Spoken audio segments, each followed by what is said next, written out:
보죠, 여러분들. 교재 28페이지. 자, 요번에 아주 중요한 내용들을 이번 시간에 좀 다루게 되니까 좀 집중해서 좀 보시기 바라고요. 자, 교재에서는 지금 큰 틀을 봤어요. 지난 시간에 큰 틀, 대표적으로 우리 입출금이 자유로운 게 뭐가 있는지, 그죠? 그리고 시장성 상품이 뭔지, 실적 배당이 뭔지 큰 틀만 봤죠? 그러면 세부적으로 하나하나 시험 문제 나오는 것들을 교재를 통해서 보자는 얘기죠. 28페이지 여러분들 입출금이 자유로운 상품이라고 첫 번째 타이틀이 나오고요. 다섯 번째 줄에 밑줄 쳐서 보니까 당좌예금, 가계당좌예금, 보통예금, 저축예금, 별단예금 뭐 이런 예금 상품이 있죠. 근데 우리 당좌예금 뭐 이런 것들 뭐 대충 많이 들어봤는데 별단예금은 처음 들어보죠. 그럼 별단예금이 뭐냐라고 해서 다섯 줄 밑으로 쭉 내려와서 또 밑줄 쳐져 있습니다. 별단예금은 현금이 아닌 자기압 수표로 인출할 경우 수표가 교환에 회부되어 돌아올 때까지 임시적으로 계리해두는 계정이다. 뭐 이런 말이 나옵니다. 이게 별도로 단돌이 친 예금이다. 그래서 별단예금. 뭐냐면은 여러분 그거죠. 은행에서 잘 보세요. 은행에서 내가 수표를 10만 원짜리 받았어요. 그죠? 수표 끊었어요. 현금 10만 원 가져와야 되는데 수표로 가져온 겁니다. 그럼 은행에서는 현금 나갔습니까? 안 나갔습니까? 안 나갔죠? 근데 현금 나간 거랑 똑같잖아요. 나중에 그 수표가 돌아가지고 은행에 들어오면 현금 10만 원 나가야 돼요. 처음 나갔을 때 현금 줄 거를 10만 원 종이 딱지 준 거예요. 그러면 10만 원은 나갔다라고 본 거죠, 은행에서. 그래서 별도로 그 계좌에서 떼가지고 다른 계좌로 별도로 단돌이 쳐가지고 예금 통장 관리하는 통장이 바로 별단예금인 거예요. 별단예금. 말 자체가 그렇잖아요. 그죠? 별도로. 그냥 예금인데 나간 거네. 그죠? 일단 나간 겁니다. 나간 건데 아직 그 유예 기간이 조금 있는 거죠. 그런 예금 통장이 바로 별단예금이다라는 거예요. 별단예금. 자, 밑으로 가서 봅니다. 밑으로 가서 보니까 영어 나오네요. MMF, CMA. 그래. CMA, MMF도 입출금이 자유로운 상품이라고 했어. 그죠? 근데요. MMDA라는 말이 나오네요. MMDA는 밑에서 두 줄입니다. MMDA는 시장의 실세금리에 의한 고금리와 자유로운 입출금 및 각종 이체, 결제 기능이 결합된 상품으로 단기간 목돈을 운용할 때 유리한 예금이다. 이런 말이 나옵니다. 핵심 키워드, 예금이다. MMDA는 예금이다. MMDA는 예금이다예요. MMDA는 예금이다. 자, 이게 이제 시험 문제 어떤 식으로 나오냐면 그 밑에 있는 문제처럼 2번처럼 나온다는 얘기죠. 기출문제입니다. 아래에 설명하고 있는 금융상품은 무엇이냐라고 해서 MMDA를 그대로 제가 읽어드렸던 거 그렇게 박스로 칠해가지고 시험 문제 나왔으니까 기억을 해주시기 바랍니다. 자, MMDA는 예금입니다. 예금. MMDA. 자, 영어로 써 있는 거 한번 볼까요? D가 뭔지? 디파짓. A가 어카운트. 디파짓이 바로 예금이에요. 예금, 디파짓이. 예금. 은행에서 취급한다는 얘기죠.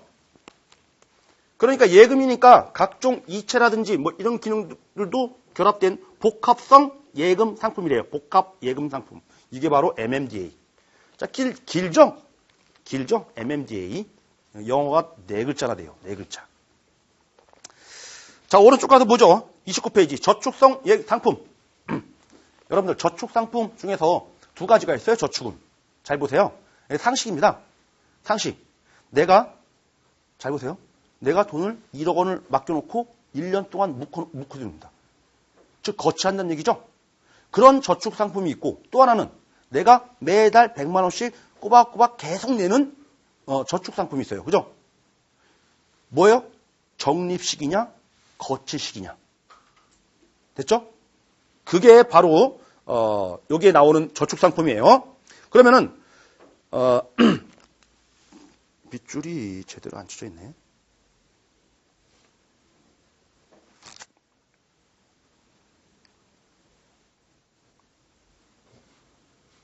그렇게 안 나오네. 저축을 드렸어요. 여기 두 번째 줄 끝에 나오네요. 밑줄이 안 쳐져 있어가지고 제가 못 찾았어요. 두 번째 줄 끝에 정기예금과 정기적금으로 구분된다라는 말이 나오죠. 정기예금과 정기적금. 그죠? 정기 예금은 뭡니까, 여러분들? 거치식이에요. 정기 적금은 적립식인 거고. 퀴즈. 정기 예금과 정기 적금처럼 이런 저축성 예금 상품은 중도 인출이 가능하다? 가능합니다, 중도 인출. 그죠? 그런데 입출금이 자유롭다? 아니죠. 입출금이 자유로운 상품은 왼쪽에 있는 상품들이지 오른쪽 이 저축성 상품은 아니에요. 그러면 이렇게 시험 문제 나온다는 얘기죠. 각종 예금과 정기 예금, 정기, 적금 등은 입출금이 자유롭다. 맞습니까? 요게 들어가면은 저축성 상품이 들어가면은 입출금이 자유롭지가 않아요. 이거는. 그죠? 이런 부분들 저축성 상품의 키워드니까 저축성 상품은 입출금이 자유롭지 못하다. 중도 해지는 가능하죠. 그래도 당연하잖아요. 우리 적금 깨잖아요. 그죠? 중도 해지는 가능한 겁니다. 자, 그렇게 핵심적인 것만 보시면 돼요. 자, 밑으로 내려가셔가지고 29페이지 3번의 시장성 상품 보니까 두 번째 줄에 시장성 CD, CP, RP 그죠? 상품의 종류만 봤습니다. 다음 페이지 넘어갑니다.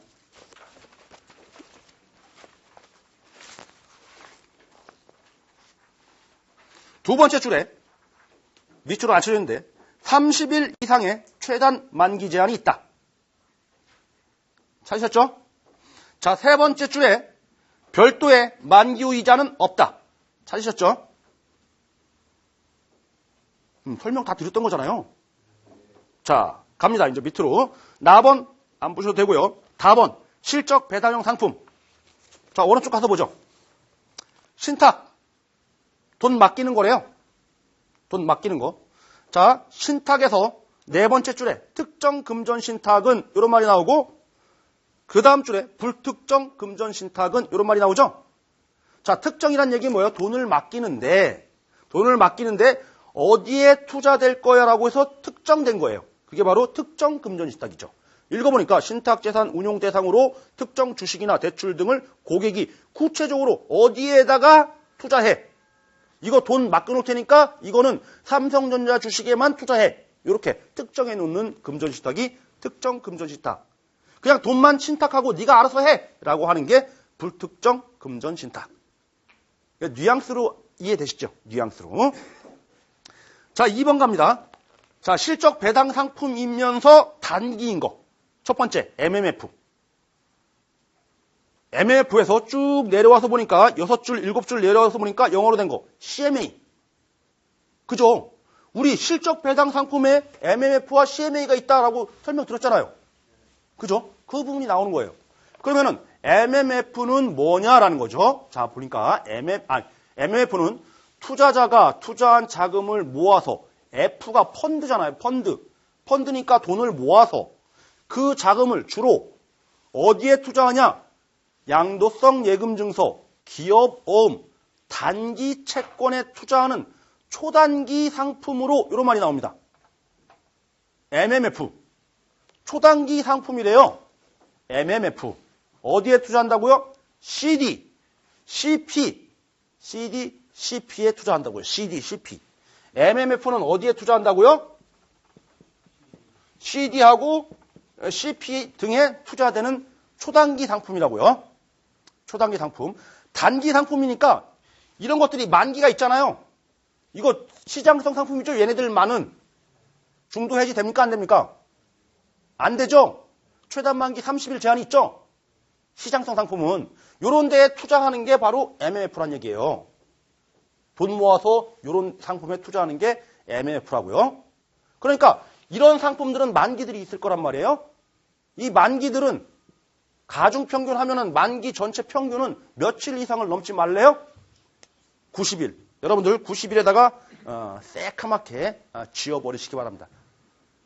안 보이게. 꼭 90일 또 외우려고 하시는 분이 있으니까 그런 거예요. 정신건강에 해로우니까 싹 지워버리시기 바랍니다. 이게 자본시장법이 바뀌어가지고 75일로 개정됐어요. 우리 교재가 잘못됐다는 얘기죠. 혹시 또 시험장 가셔가지고 시험 문제 이게 나왔다.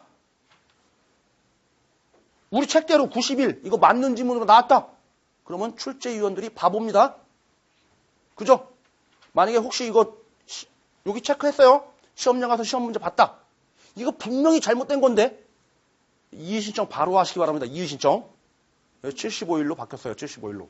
이런 것들이 교재에 몇 군데 있어요. 그런데도 불구하고 시험 문제 출제된다는 거. 저는 솔직히 대놓고 얘기합니다.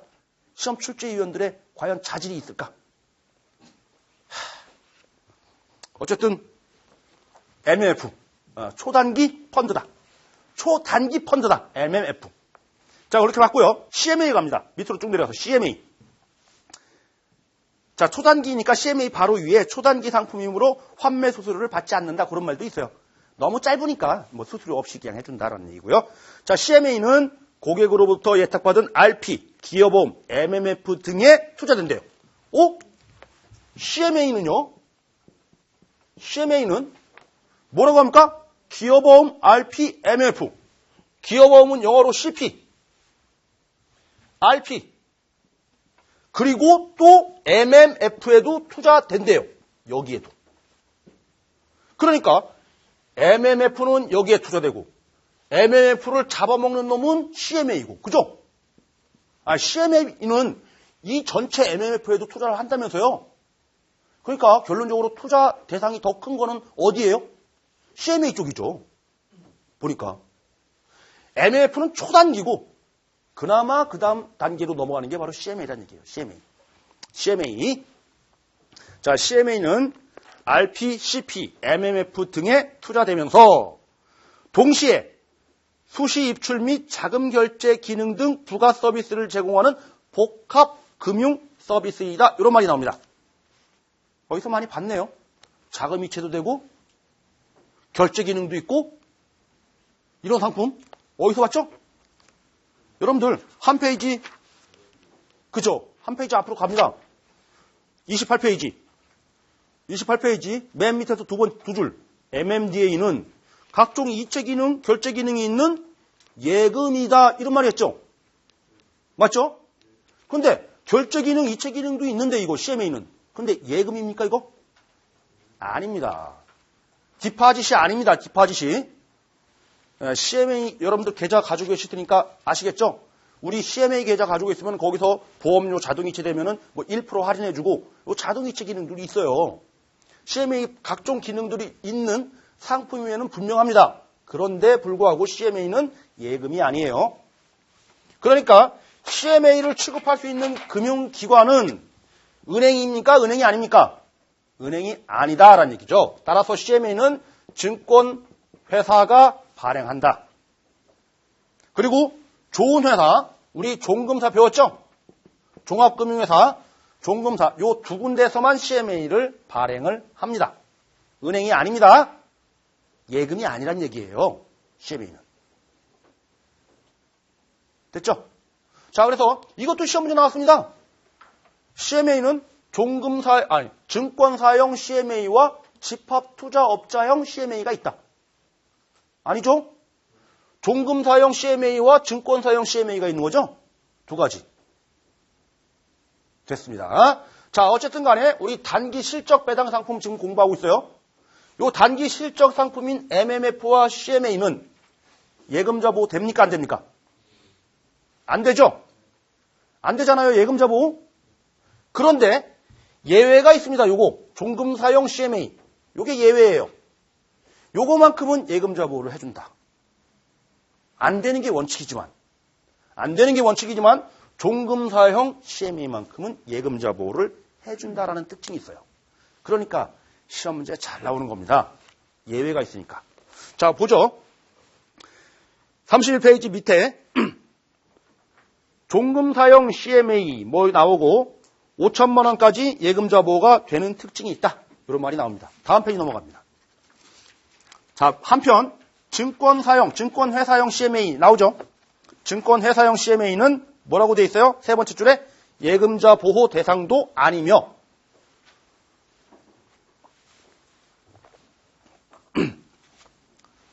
자, 찾으셨죠? 이렇게 정리가 되는 겁니다. 그러면 정리를 다시 한번 해볼까요? 여기에서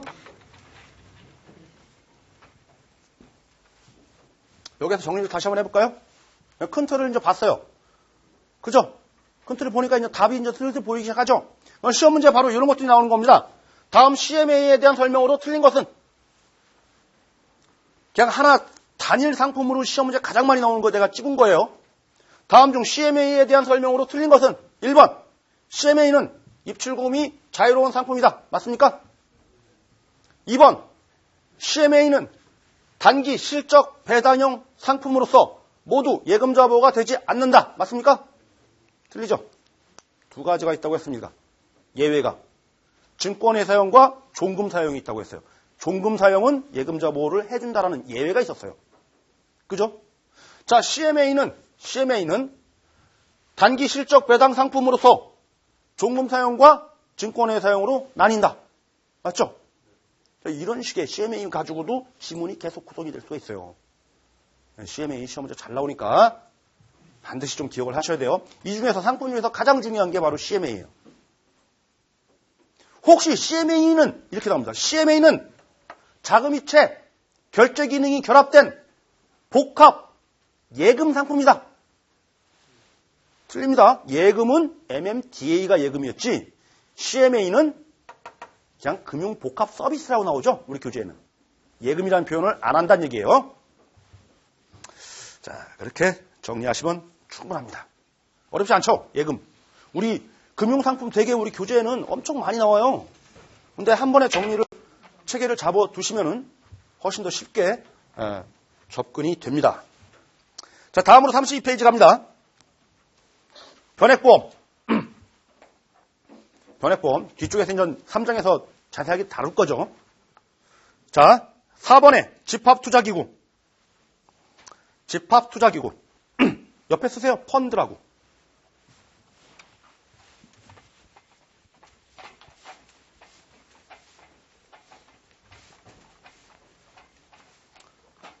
여러분들, 우리 실적 배당형 상품은요, 고객으로부터 2명 이상으로부터 집합을 만들어야 되니까 2인 이상으로부터 투자 권유해서 돈을 모으죠. 집합입니다. 집합. 그래서 돈 될 만한 곳에 투자해서 실적 배당을 해주는 상품이에요. 이런 것들이 신탁도 있고 변액보험도 있고 여기서 말하는 집합투자기구 펀드도 있고 그렇다는 얘기예요. 자, 펀드는 조직을 갖출 때 회사라는 조직을 갖춰서 돈을 모으는 조직 펀드가 있고요. 회사라는 조직을 안 갖추고 그냥 계약만 체결하는 겁니다. 계약만 체결해서 회사가 아닌 이런 형태로 돈을 모으는 계약형도 존재하더라는 얘기예요. 물론 뭐 계약형, 회사형, 뭐 신탁형, 조합형 여러 가지가 있는데 어쨌든 간에 큰 틀로 봤을 경우에는 회사형과 회사가 아닌 형태 이런 형태로 돈을 받습니다. 이게 바로 오른쪽 페이지 갑니다. 오른쪽 페이지 표에 뭐라고 되어 있냐면은 뭐라고 되어 있어요? 투자 신탁이냐 투자 회사냐 요 차이예요. 이걸 가지고 투자 회사다. 이런 형태를 투자 신탁이다. 신탁이다. 이런 형태를 한다고요. 그러면은 자, 투자 회사에 돈 맡긴 나. 투자 회사에 돈 맡긴 나. 나는 누구냐라는 얘기예요. 나는 누구냐? 회사에 돈을 댄 나는 누구냐? 주주다라는 얘기예요. 그죠? 회사니까 돈 맡긴 나는 주주다. 그러면은 예로부터 받은 돈 맡겼으니까 우리 영수증 받잖아요. 그 받는 걸 뭐라고 하냐? 주식이다. 주식이다. 그런데요. 투자 신탁. 여기에 돈 맡긴 나는 누구냐? 나는 누구냐? 주주냐? 주주는 회사에만 쓰는 용어예요. 그죠? 주주가 아닐 겁니다. 얘는 누구냐? 너다라는 얘기예요. 자, 그러면은 얘가 돈 맡기면서 준 영수증은 뭐냐? 그냥 영수증이란 얘기죠. 주식이 아니다라는 얘기예요. 이거를 우리 교재에서는 수익자다, 수익증권이다 이렇게 표현을 하고 있지만은 어쨌든 간에 주주도 아니고 주식도 아니다. 핵심 키워드는 됐죠? 주식과 주주라는 표현을 하려면 회사여야지 가능한 표현인 거예요. 또 하나, 이렇게 투자를 하는 이 투자자들, 어느 투자자가 더 불안합니까? 자, 위에 게 불안해요? 밑에 게 불안해요? 밑에 게 불안하죠? 당연하잖아요. 아니, 얘네도 먹고 튀면 어떡하려고? 얘네들은 회사니까 그나마, 그죠? 믿을만한데. 먹고 튀면 어떡하냐고. 그러니까 얘네들에 관련된 규율은, 통제는 엄격해야 되겠죠. 얘네들은요, 자율에 맡깁니다. 자율 통제에 맡기는 반면 밑에 투자신탁은 규제가 아주 엄격합니다. 규제가. 보시죠. 오른쪽 표입니다. 33페이지 표. 투자신탁과 투자회사. 자, 회사만 먼저 보죠. 오른쪽. 회사니까 주식회사다. 주식이다. 주주다. 자율적으로 내버려 둔다. 거기까지. 자, 왼쪽 가서 투자신탁이니까 신탁 관계다. 회사가 아니다. 수익증권 준다. 자, 주식이 아니다. 수익자다. 주주가 아니다. 그러다 보니까 불안하니까 감독기관의 감독을 엄격하게 받아야 되겠다라는 겁니다. 시험 문제 잘 나옵니다. 특히 주식이냐 주주냐 뭐 그런 말이 시험 문제 나오겠습니까? 요게 시험 문제 잘 나옵니다. 통제를 살짝 바꿔치기 해가지고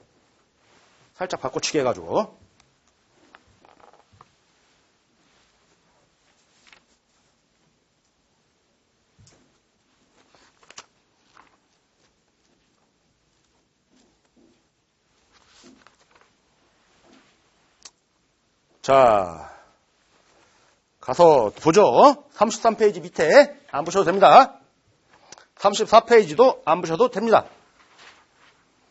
35페이지 그림 3번 요거는 이해를 하셔야 돼요. 그림 3번. 자, 자본시장법상 금융상품의 분류 체계입니다. 어떻게 분류를 하냐면은 금융투자상품과 비금융투자상품으로 분류를 하고 있고요. 금융상품은 또 어떻게 구분을 했어요? 교재 보니까 증권과 파생상품으로 구분을 했어요. 그 구분 기준이 뭐냐라는 걸 잘 봐야 돼요. 자, 금융과 비금융으로 처음에 나눈 거. 내가 100을 투자했다. 여기서 마이너스를 인정하는 거, 손실을 인정하겠다라는 게 금융투자 상품이에요. 자, 마이너스 나는 거는 절대 인정하지 않겠다. 즉, 원금이 까지는 거는 절대 허용하지 않겠다. 이게 바로 비금융투자 상품이에요. 비금융. 그러면은 마이너스 손실 나는 거 인정하겠다라고 했는데, 자, 내가 애초에 투자한 거, 원금, 100만 원까지가, 한도가 100만 원까지만 손실을 인정하는 거, 그게 바로 증권입니다. 100만 원 한도 플러스 추가적인 알파 손실까지 인정하는 게 파생상품이에요. 파생상품. 이거를 교재에서 뭐라고 하냐면은, 이거 분류 기준은 뭐냐? 원금 또는 원금의 손실 가능성. 손실이 가능하냐? 금융. 손실을 인정하지 않겠다? 비금융. 됐죠? 자, 여기서 구분하는 기준은 뭐냐면은 이 원본 100만 원을 초과해서 손실을 인정하겠냐? 인정하지 않겠냐? 됐죠? 초과해서 손실을 인정하면 플러스 알파까지 인정한다는 얘기잖아요, 손실을. 그래서 파생상품, 증권으로 구분한다는 얘기죠. 그럼 제가 문제 낼 겁니다. 퀴즈. 원본의 초과 손실 가능성 여부에 따라서 금융상품과 비금융상품으로 분류한다. 맞습니까? 틀리죠? 시험 문제 그렇게 나온다고요. 자, 원본의 손실 가능성 여부에 따라서 증권과 파생상품으로 분류한다. 맞습니까? 틀리다고요. 자, 분류 기준이 뭔지 잘 보란 얘기죠. 분류 기준이 뭐에 따라서 분류하는지 잘 보시란 얘기예요. 그래서 원본 손실 가능성이냐, 원본 초과 손실 가능성이냐. 원본을 초과해서 손실을 낸다라고 하면은 파생이에요, 파생. 시험 문제 잘 나오는 그림입니다, 이거. 자, 36페이지. 여신상품. 봤고요. 안 봐도 됩니다, 이거. 됐습니다. 금융상품 다 공부했어요. 금융상품. 금융상품 다 공부한 거, 여기 좀 가려서 그렇지. 이쪽 뒤에 다 있어요. 그죠? 그 안에 있는 게 답니다. 그 안에 있는 게 다예요. 예외적인 상황도 우리가 봤죠? 실적 배당 상품 예금자 보호 안 된다고 했는데 되는 게 하나 있다고 했어요. 종금사 CMA. 그죠? 종금사 CMA. 잉글리시로 영어로 된 거 다 안 된다고 했는데 CMA 영어죠? 영어인데도 되는 게 있어요. 종금사 CMA. 그런 것들도 있으니까 기억을 해두시면은 마지막 시간에 아마 예금자 보호 상품 공부할 때도 아마 도움이 되실 거예요. 혹시 모르니까 252페이지 깍지 끼고 가서 우리 한번 보고나 가자고요. 보고나. 마지막 시간에 볼 건데 미리 보자는 얘기죠. 252페이지에 여러분들 표 2가 나옵니다. 예금자 보호법에 의해서 금융상품을 구분했는데요. 보호되는 상품이 있고 보호되지 않는 상품이 있어요. 자, 보호되지 않는 상품 오른쪽에 있는 거. 자, 영어로 된 거는 다 보호 안 됩니다. 잉글리시는 다 안 돼요. 그죠? 다 안 됩니다. 그런데 유독 잉글리시인데 되는 게 있네요. 왼쪽에.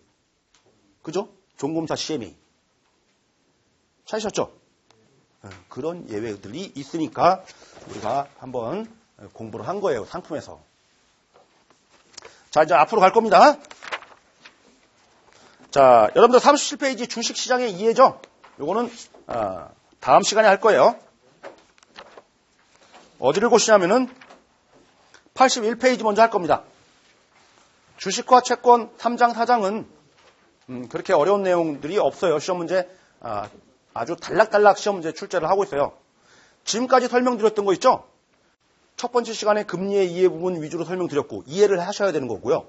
두 번째 시간, 세 번째 시간 설명드리면서 우리 금융 상품에 대한 큰 틀을 좀 봤죠? 이런 것들 이해를 하는 건데 이제부터는 이해 필요 없습니다. 단답입니다. 단답. 툭툭툭툭 치고 나갈 거예요. 툭툭툭 띄우. 자, 81페이지 갑니다. 자, 금융상품의 선택 기준과 요령. 옆에 쓰시기 바랍니다. 큰 타이틀 옆에. 틀리면 이 일 때리치자. 틀리면 이 일 때리쳐야 됩니다. 자, 가번 봅니다. 목적을 고려한 선택. 목적. 제가 주택을 마련하는 게 목적이에요. 주택 마련. 주택 마련 목적입니다. 주택 마련 목적. 저 주택 마련 목적이 있는데 가입하려고 해요. 그래? 연금 가입해라. 싸대기 맞습니다. 그죠? 맞죠? 저는 노후 생활을 하려고 연금 가입하려고 하는 게 목적이에요. 근데 와가지고 주택 종합저축 좋은 거 나왔다. 싸대기 맞습니다. 목적을 고려하라는 얘기죠. 목적을. 그래서 다음 페이지 넘어갑니다. 여러분들 상식적인 거니까 다음 페이지 가서 표 6번을 보니까 우리 친절하게 밑줄 쳐져 있는 것만 보죠. 노후생활 자금 마련을 위해서는 어떤 상품이 맞느냐? 연금, 역모기지론. 그죠? 연금, 역모기지. 역모기지가 뭐예요? 여러분들, 우리말로 하면은 주택연금이죠, 이게. 역모기지가 주택연금이에요. 주택연금. 주택을 담보로 해서 내가 지금 은퇴를 했는데 내 주택을 담보로 맡겨놓고 연금 받는 겁니다. 연금. 내가 주택을 마련하려고 금융기관에 대출받는 모기지가 아니고요. 그건 모기지라고 하고 역모기지는 뭐냐면 난 주택이 있어요. 지금 이제. 주택 마련하는 목적이 아니고 주택이 있어요. 그거를 거꾸로 은행에 담보로 맡겨놓고 돈 받는 거예요. 은행으로부터. 모기지의 역이죠. 그렇기 때문에 주택연금이라고 합니다. 역모기지. 자, 4번. 왜 밑줄 쳤는지 아셨죠? 시험 문제 출제를 했다는 얘기죠. 다음 중 노후 생활 자금 마련을 위한 상품이 아닌 것은 1번 연금, 2번 연금, 3번 역모기지, 4번 모기지. 그죠? 모기지가 답이었죠. 이렇게. 유치하죠? 과연 유치할까요? 시험장 가시면. 자, 4번 기간을 고려한 선택. 기간. 여러분들 제가 결혼했을 것 같아요? 안 했을 것 같아요? 네? 아직 안 했어요. 내년에 결혼할 거예요. 내년에 결혼할 거예요. 박수 치는 게 아니고요. 그래서 전 지금 돈이 있죠. 내년에 결혼 자금을 쓰려고 지금 돈을 잠깐 1년 동안 맡기려고 합니다. 여러분들이 저한테 상품을 권유해 주세요. 했는데 갑자기 10년 이상 가입하면 비과세돼요. 이런 얘기합니다. 싸대기 맞는다는 얘기죠. 기간을 고려해서 상품도 골라줘야 된다는 얘기예요. 자, 83페이지 오른쪽 표 7번이 나옵니다. 기관 1개월 이내, 1개월, 3개월, 6개월, 1년 이상 뭐 이런 말이 나오죠. 안 봐도 됩니다. 정신건강에 해롭습니다. 자, 4번 안정성을 위한 고려 선택할 게 있다라는 얘기죠.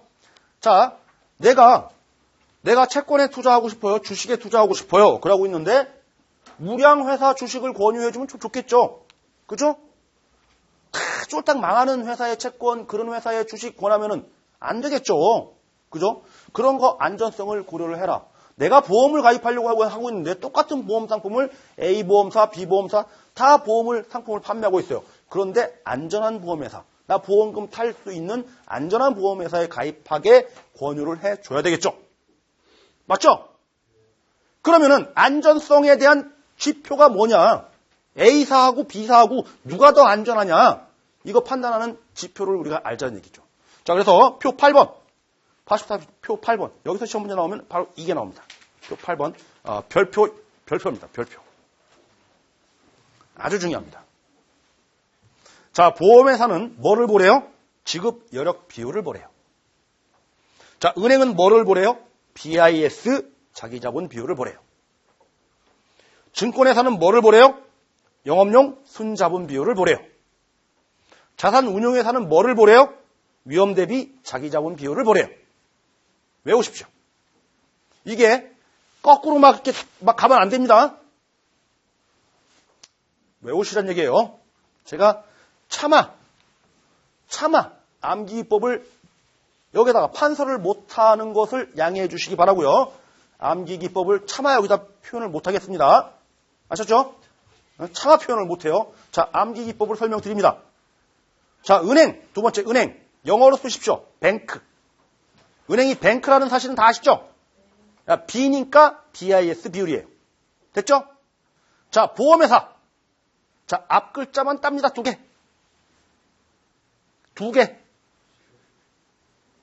앞 글자만 땄죠? 됐습니다. 자, 웃으시는 분들은 이해하신 거예요. 자산운용회사 앞 글자만 땁니다. 됐습니다. 다 외우셨죠, 이제? 다 외우셨죠? 이거 틀리시면 이상한 거예요. 그죠? 증권회사는 안 따도 되겠죠? 뭐 굳이. 세 개 다 외웠으니까. 자, 앞 글자 동그라미 다 칠하셨으면 그 옆에다가 자기 이름 쓰고 사인하십시오. 자기 이름 쓰고 사인하세요. 차마 사인 못하겠어요? 그죠?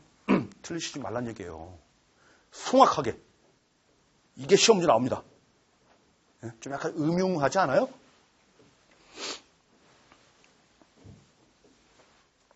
이게 촬영이 안 되는 거였으면 막 썼는데 촬영이 되는 거다 보니까 그나마 저도 차마 내가 못 쓰겠어요. 자, 이해 안 되신 분? 됐습니다. 자, 라번 갑니다. 수익성을 고려한 선택.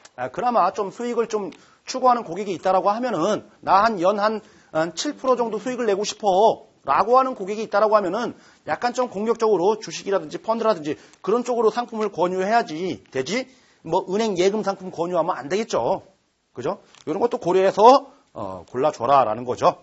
자, 오른쪽 가서 보니까 금리, 금융상품과 금리 뭐 이런 부분이 나오는데 넘어가도록 합니다. 자, 마번 황금성을 고려한 선택. 황금성. 여러분, 내가 비상자금으로 쓰려고 하는데 한 3개월 정도 묶어놓으려고 그래. 근데 급할 때 비상자금 쓸 거야. 그래? 오케이. 그러면 CD에 가입해. 그럼 되겠어요? 중도하면 안 되잖아요. 그죠? 이런 것들도 다 고려해가지고 고객 실정에 맞게 상품을 권하자라는 게 이 챕터의 내용이에요. 어려운 거는 없다는 얘기죠. 그래서 표 10번, 86페이지 표 10번 여러분들 자습하실 때 황금성이 높은 상품과 황금성이 낮은 상품 요거 두 개는 잘 구분해서 공부를 각자 스스로 해주시기 바랍니다. 이거는 자, 밥원 저축기간을 고려한 선택, 저축기간. 제가 주거래은행으로 모 은행간의 거래를 계속하고 있어요. 그죠? 그 거래를 계속하고 있는데 내가 정기 적금을 하나 들려고 하고 있어요. 1년짜리 적금을. 근데 얘가 와가지고 저한테 얘기합니다. 자기가 거래하는 주거래 은행이 있다고 거기를 소개시켜줍니다. 그럼 되겠습니까?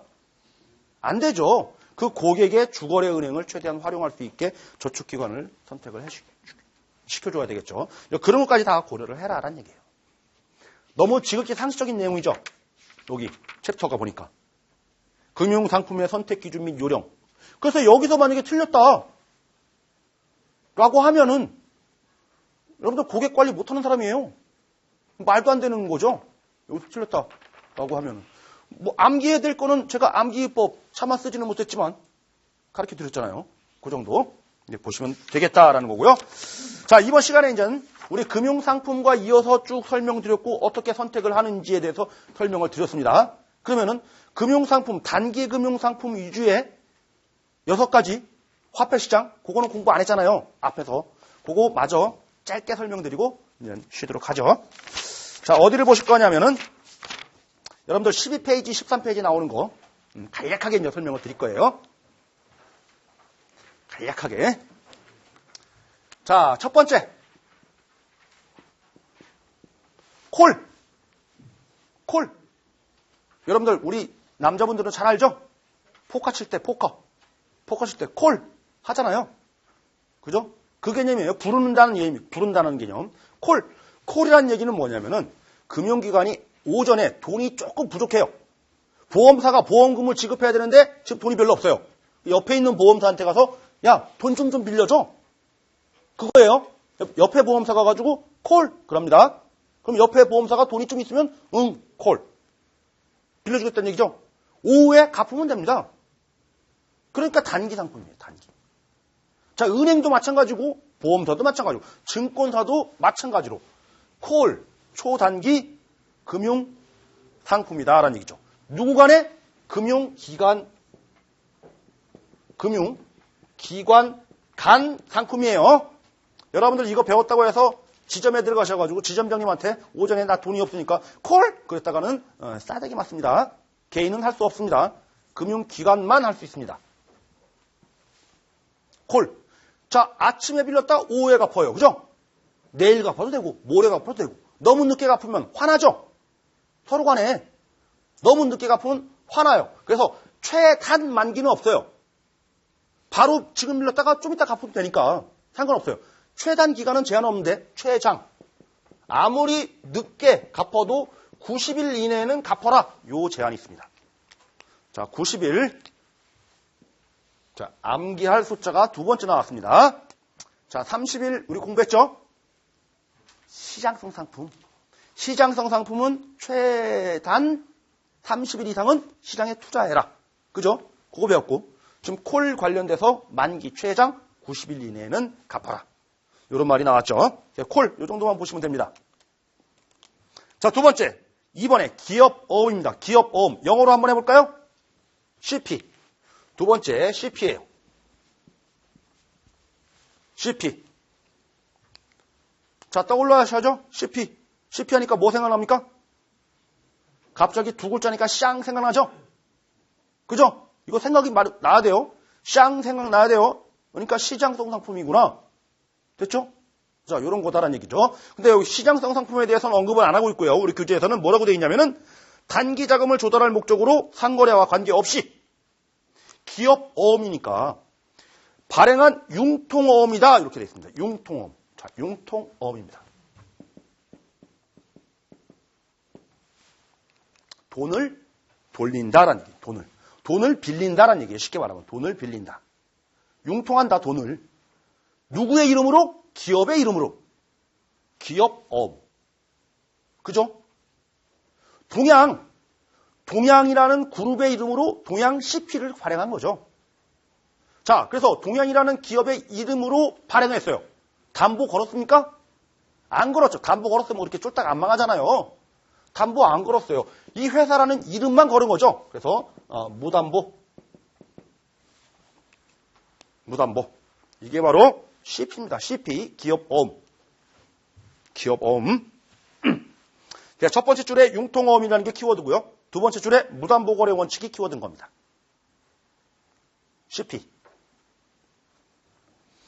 자, 3번 갑니다. 양도성 예금 증서 시장. 자, 영어로 하면 뭐죠? 자, CD입니다. 자, 두 글자입니다. 샹 생각나죠? 시장성 생각날 겁니다. 자, 그런 말이 이제 CD에서 표현을 하고 있네요. CD에서 뭐라고 되어 있습니까? 다섯 번째 줄에 최단 만기 30일 이상. 만기 전 중도 환매 불어. 그죠? 거기다가 여러분들 맨 밑에 줄에 빈칸에다가 써 두셔야 되겠죠? 만기 후 이자 없음. 됐죠?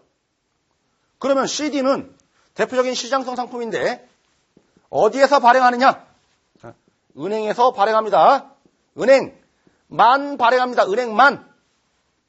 금융기관이 발행하는 게 아니고요. 은행만. 단 수출입은행은 발행을 못해요. 거기 밑줄 쳐져 있죠? 수출입은행은 제외한 모든 은행에서 발행한다. 그러면 퀴즈. 보험사 발행합니까? 자산운용회사, 증권사 발행합니까? 못합니다. 자, 상호저축은행 발행합니까? 발행해요, 못해요? 상호저축은행은 은행이 아니다라고 했습니다.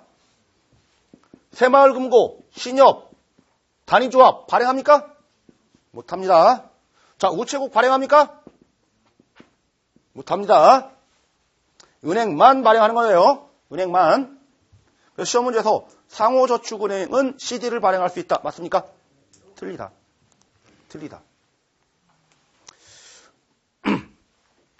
자, 13페이지. 자, 환매조건부 채권 매매 시장. 환매채권이라고 하죠. 줄여서 환매채권. 영어로 하면 뭐죠?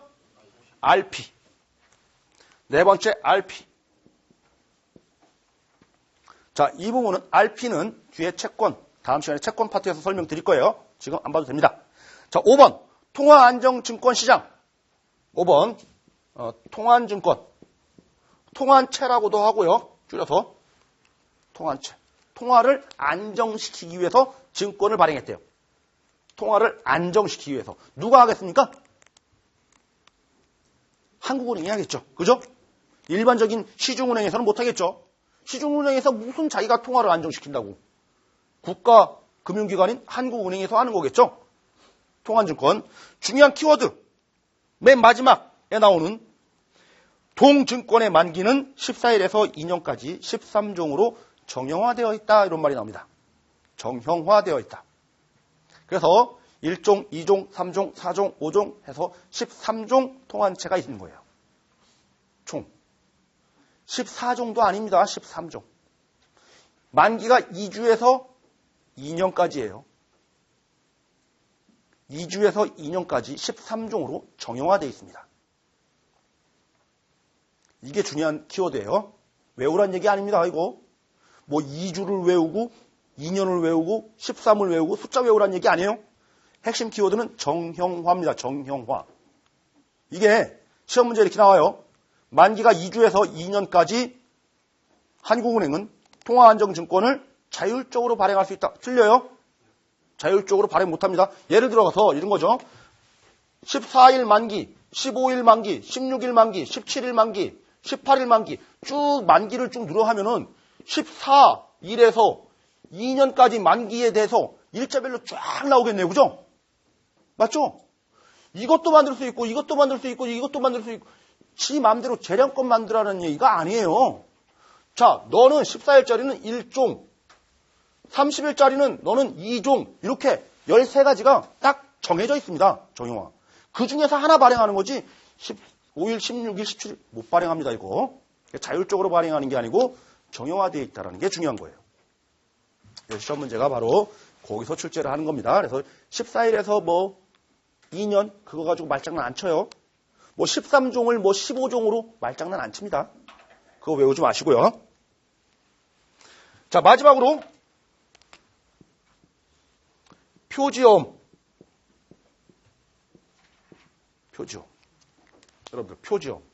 요거 CP는 무슨 어음? 기업어음. 요거는 표지어음. 자, 표지어음을 영어로 한번 바꿔볼까요? 얘도 기업어음을 영어로 쉽게 바꿨으니까. 표지어음 영어로. 못 바꿉니다. 응? 못 바꿔요. 토종이에요, 토종. 외국놈이 아니에요. 응? 기업어음은 외국놈이지만은 표지어음은 토종입니다, 토종. 자, 표지어음 그러니까 예금자 보고 해주겠어요, 안 해주겠어요? 해주죠. 외국놈은 안 해주는데, 예, 토종놈은 해줘요. 표지어음은 예금자 보고가 되는 겁니다. 굳이 안 써도 돼요, 여러분들, 거기다. 굳이 안 써도 돼요. 깍지 끼고 잠깐 가서 볼까요? 그래도 혹시 봐야죠. 252페이지. 깍지 끼고 잠깐 가서 보죠. 252페이지.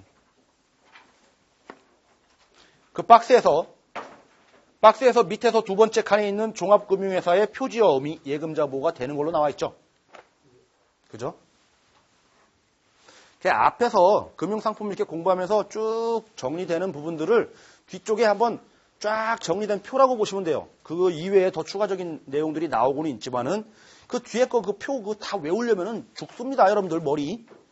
도저히 이게 안 와요. 그래서 앞에서 정리를 한 부분들을 따라가면 되는데, 자, 표지어음과 관련된 부분 정리를 하면은 표지어음은요, 읽어보니까 뭐라고 되어 있냐면은 금융기관이 보유하고 있는 상업어음, 무역어음 또는 팩토링어음을 분할, 통합하여 새롭게 발행한 약속어음이라고 되어 있습니다. 약속어음.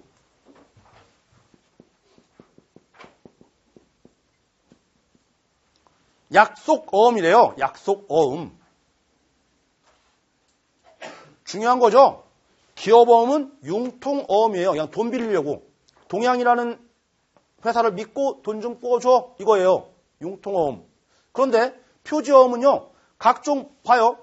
앞에 있는 각종 어음들 어떤 것들을 분할해서 묶어서 이거를 담보로 이거를 미끼로 새롭게 하나의 증서를 만들어내는 거죠. 이거 내가 못 갚으면 약속어음 발행해서 돈 못 갚으면은 내가 담보로 이거를 걸어놨기 때문에 꼭 너한테 갚을 수 있어라는 약속을 하는 어음이에요. 아시죠? 이 말 자체는 뭐예요? 담보부 어음이라는 얘기죠. 약속이라는 말은, 자, 융통이라는 말은 무담보지만은 약속이라는 말은 담보를 걸었다는 얘기예요. 아셨죠? 그 담보에, 이 담보물의 대표적인 게 그 첫 번째 줄에 나오는 거잖아요. 무역어음 뭐 이런 것들을 담보로 걸었다는 얘기죠. 됐죠? 그런데 유독 이상하게 담보로 거는 것 중에 이런 게 있네요. 그죠? 팩토링. 그러니까 얘네요. 이해 안 되세요? 이해 안 되세요? 그죠? 팩토링 어음이니까 표지어음이네요. 그죠? 팩토링 어음이 뭔지 모르셔도 됩니다. 굳이. 팩토링이라는 얘기는 뭐냐면은 회사가 매출을 했는데 외상 매출하잖아요. 보통. 그러면 매출 대금 받을 수 있는 그 매출 채권이라는 게 있잖아요. 외상 매출금. 이 매출 채권이 있으면 돈은 아직 안 들어오고 나한테 채권이 있잖아요. 근데 걔가 못 갚으면 어떻게 해요? 그거를 담보로 그 외상 매출금을 금융기관에 깡하는 겁니다. 깡. 그걸 팩토링이라고 해요. 팩토링. 그거를 금융기관이 은행이 가지고 있는 어음이 바로 팩토링 어음이에요. 쉽게 말해서 깡 받은 어음. 이런 것들이 팩토링인데 어쨌든 간에 그런 의미는 잘 모르셔도 상관없지만 자, 팩토링 어음과 관련된 거는 표지어음이다. 표지어음은 꼭 갚는다. 담보로 걸었기 때문에 약속어음이다. 자, 그래서 시험 문제 요 6가지 중에서 시험 문제 가장 많이 나왔던 것이 바로 요 표지어음이에요. 가장 많이 출제됐던 게. 시험 문제 가장 많이 출제됐던 게 표지어음입니다. 표지어음.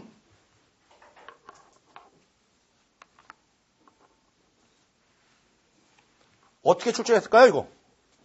박스형 문제입니다. 박스형 문제. 이런 식의 교재가 편찬됐다는 얘기는 다음 설명하고 있는 단기 금융상품은 뭐냐? 1번 콜, 2번 CP, 3번 CD, 4번 표지어음 이렇게 고르는 거. 그죠? 이게 용어 정리. 그렇게 정리하시면 됩니다. 자, 3시간까지 왔습니다. 이제 금융시장 파트 1장, 금융시장의 2회 파트 어느 정도 이제 감이 오지 않습니까? 이제 나머지는 주식과 채권과 세금이에요. 세금 보면 나올 게 별로 없고요. 주식과 채권도 각각 2문제 정도씩 출제를 하고 있는데 많이 오면 3문제 정도. 근데 하나하나 스팟입니다. 스팟. 상식 공부하는 거죠. 상식 공부. 다음 시간에 주식, 채권, 세금을 한 번에 끝낼 겁니다. 그만큼 우리가 이해할 필요가 없다는 얘기예요.